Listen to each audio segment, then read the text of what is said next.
Ah, Good morning. Good morning, good afternoon, good evening. Ito po muli ang inyong kaibigan. Kaibigan ba? Sultana de Manila. Kumusta po kayong lahat? Mga kababayan, itong pag-uusapan po natin, wag po sanang sasama ang loob ng mga magulang.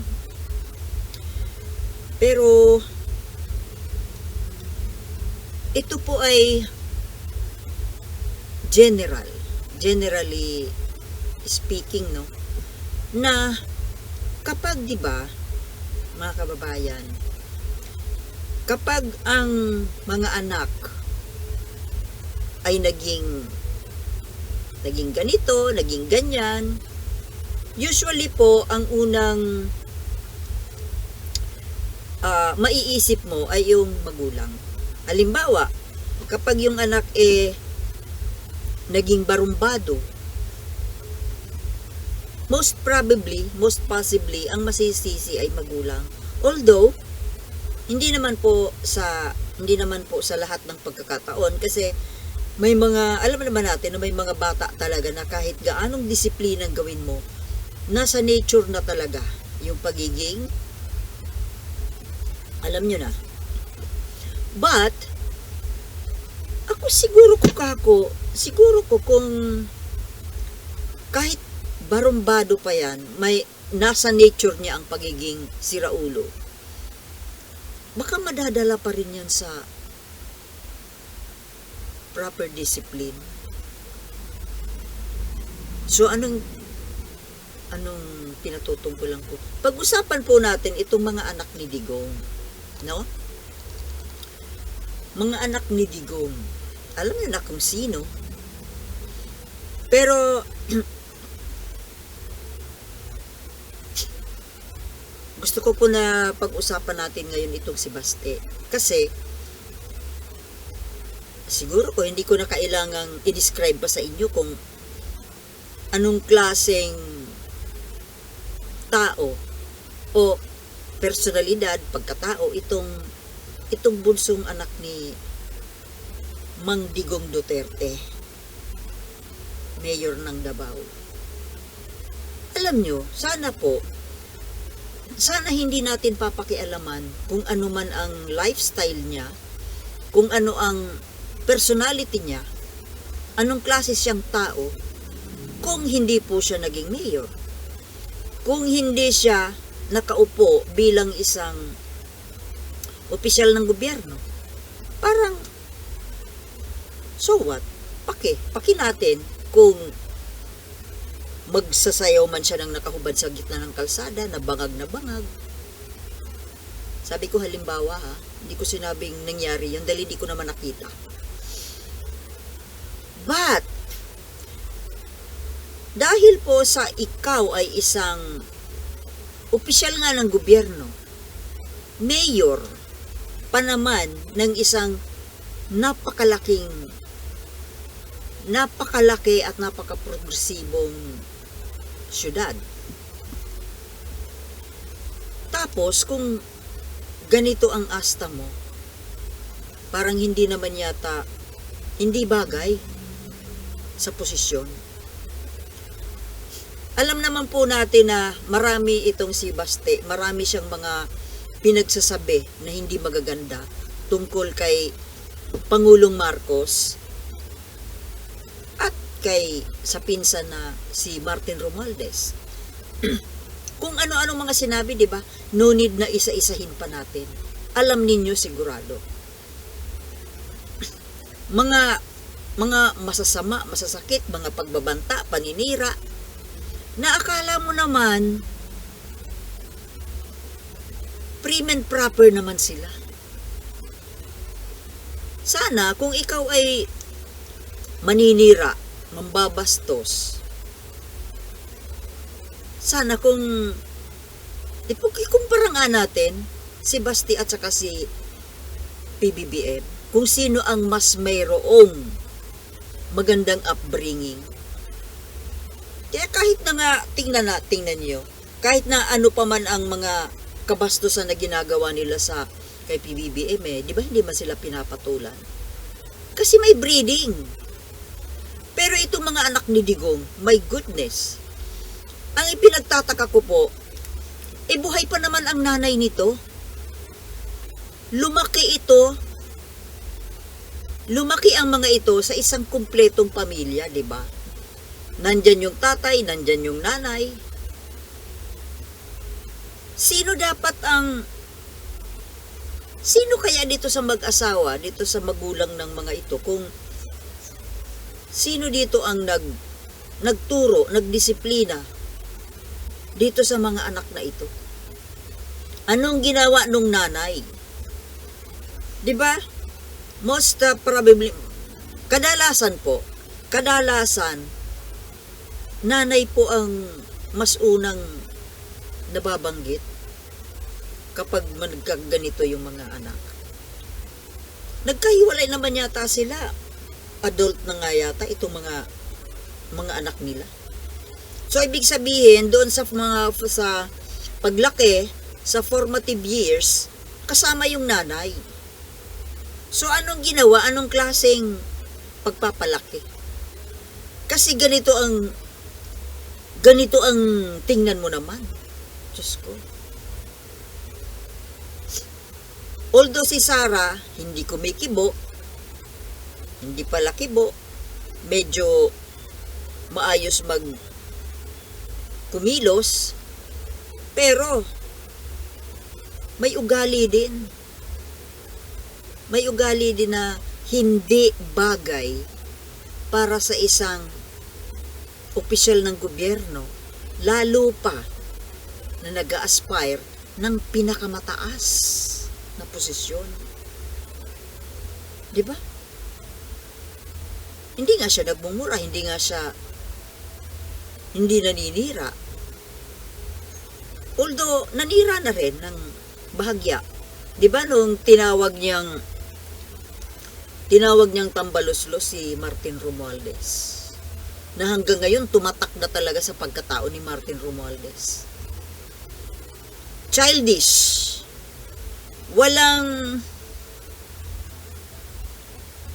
Wala talagang sila. Walang breeding. Sorry.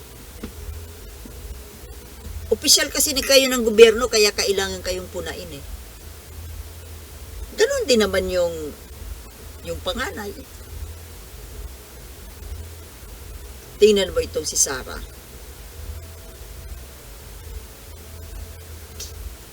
Birthday niya. Kailan ba yung birthday niya? Kahapon ba? Mayroon siyang birthday message eh. Doon sa message niya,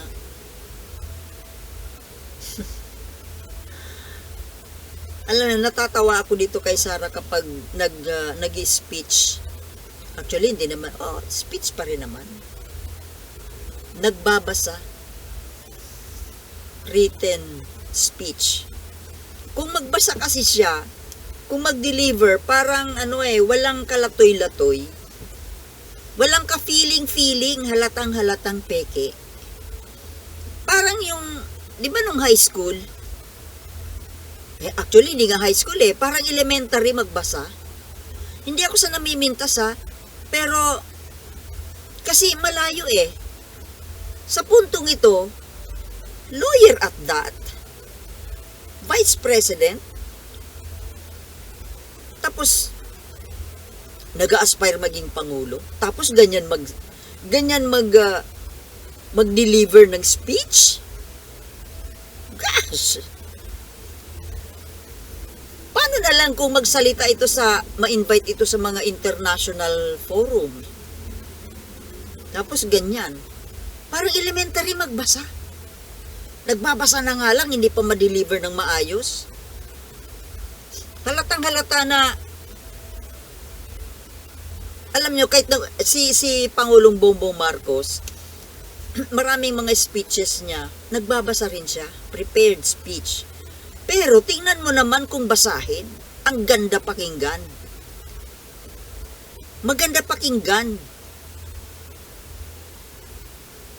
Balik tayo kay Baste. Yun nga, itong si Baste ang may pinakapangit na ugali. dito sa mga anak ni Duterte. Nung nakaraang mga araw lang siguro just a week ago, iba lulugo-lugo siya, nagpa-press con, nakikiusap kay PBBM na sana ibalik yung Uniteam. Hala, matapos ninyong sira-siraan, matapos mong pagbantaan na itutulad sa Romanov at kay Mussolini, matapos mong tawaging bangag, adik, at kung ano-ano pa, tapos ngayon bigla kang gusto makipag-reconcile, reunite. Ano nakain mo, baste? Bangag ka ba? Alam mo, hindi man lang nahiya. Nakakahiya sa parte ninyo. Akala mo ba? Pinagtawanan kayo ng tao Nakakatawa naman talaga, mga kababayan. Itong mga nanonood na mga maka-Duterte, bahala kayo sa buhay nyo. Hindi pa rin kayo nagigising. Tingnan mo nga yung mga amo ninyo, mga dinidiyos ninyo. Sino naman ang maniniwala, mga kababayan? Sino maniniwala na sincere yung mga pinagsasabi? Sana daw, ibalik yung Uniteam, makipag-Uniteam ulit. Bakit? Bakit kayo makikipag-Uniteam? Bakit hindi na ba kayo makakasurvive kung hindi kayo makikipag-Uniteam? Delikado ba ang kalagayan ng partido ninyo? Matapos ninyong alipustain yung Pangulo namin, tapos makikipag-Uniteam? Sino niloko nyo? Wala na. Sobra nang nasaktan. Damage has been done. Bad shot na nga kayo kay First Lady Ano man nakala ninyo sa mga Marcos, tsaka sa Marcos loyalist? Basta nyo na lang hahawiin kung gusto nyo hawiin. Tapos, akapin kung kailan ninyo gusto. Marunong din naman kaming mag-isip, marunong kaming masaktan. Tumayo kayo mag-isa ninyo.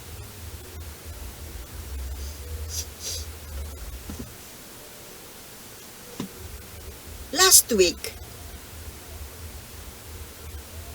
gusto makipag-balikan. Pero ngayon, mayroon na naman siyang bagong bangag yata talaga Alam mo, sa totoo lang, hindi si Bongbong Marcos ang nagbabangag, kundi kayo. Ikaw, baste, bangag ka. Para namang hindi namin alam na mga taga Davao mismo nagkukwento na minsan bangag na bangag ka, nagsasayaw ka sa gitna ng kalsada, hubad. Tapos Pangulong Marcos ang tatawagin ninyong bangag na napaka-prim and proper. Tapos ngayon, kahapon gusto makipagbalikan. Ngayon biglang tatawagin mo bigla ka magpo-post ng litrato ng baboy na kumakain sa batya. Tapos ikukumpara mo kay Martin Romualdez. Baboy daw na nanginginain. Bastos ka talaga. Diyan lang po nakikita ang pagkawalang breeding nitong Duterte children na ito. Hindi ko alam dun sa bunso kung ano naman ang nun. Hindi ko alam. Anyway, private citizen naman siya kaya wag nating isali. Napakababastos. Itong baste na to, super bastos. Hindi man lang nag-iisip sa pinaggagawa niya. My God! Hindi naman bastang tao ang tinatawag mo ng baboy. Speaker of the House. At malay Malay mo, maging future president yan. I don't know. Hindi natin, di ba? Malay mo. Pinsan yan ng Pangulo. Binastos mo si Romualdez, binastos mo na rin si Bongbong Marcos. Bastos ka talaga. Wala kang breeding, mal-edukado. Bulok ang pagkatao, mga kababayan. Ihalin tulad mo si Martin Romualdez sa isang baboy? Baka ikaw yun. Sa totoo lang, sa pagmumukha na lang sa itsura eh. Tingnan mo naman ang itsura ni Martin Romualdez. Malinis.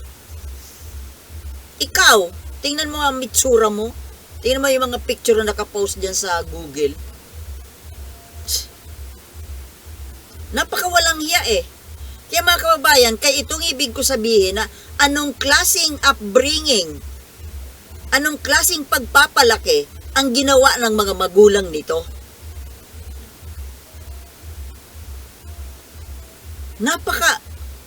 Yan ang tunay na baboy. Yan ang tunay na tambaluslos, mga kababayan. Walang hiya. Ang kakapal ng mukha. Nandiyan na nga kayo sa sitwasyon na hindi pa kayo natakot sa sitwasyon ninyo? Malapit na nga makulong yung tatay mo eh. Ang yayabang nyo pa. Napakayabang. Anong pinagmamalaki nito? Yan ang ibig ko sabihin, mga kababayan, na anak ng dating Pangulo, mayor ng isang malaking syudad, kapatid ng Vice President, pero ganito ang ugali. Sige nga. Kaya diyan ko sinasabi na dito mo makikita kung anong klaseng pagpapalaki ng magulang ang ginawa. Mukhang tinuruan pa na maging barumbado eh.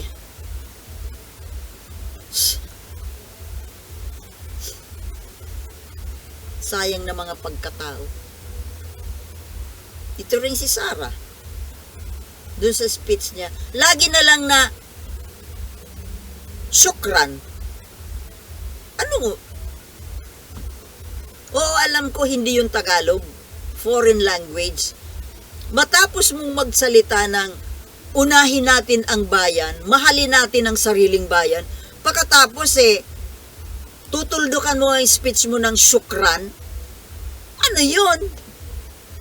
Di ba dapat Tagalog ang ginamit mo? Filipino language dapat? Pwede namang Bisaya. Ay, Diyos ko. Syukran. Ang kapal magsalita ng... Ang lakas ang loob na magsalita na mahalin natin ang bayan, unahin ang bayan, pagkatapos syukran? Bakit hindi mo magamit-gamit yung salitang Pilipino ng syukran? Napaka-plastic. Sobrang plastic. Kung hindi ko pa alam, mahalin ang bayan. Hindi na nangilabot sa pinagsasasabi na mahalin daw ang bayan. Aling bayan? Pilipinas o China? Tumigil kayo. Mga wala kayong breeding. Sa totoo lang, mga kababayan, mga walang breeding, mga mal-edukado, mga bastos, mga anak ni Duterte. Okay. Yun lang po, mga kababayan. Sorry.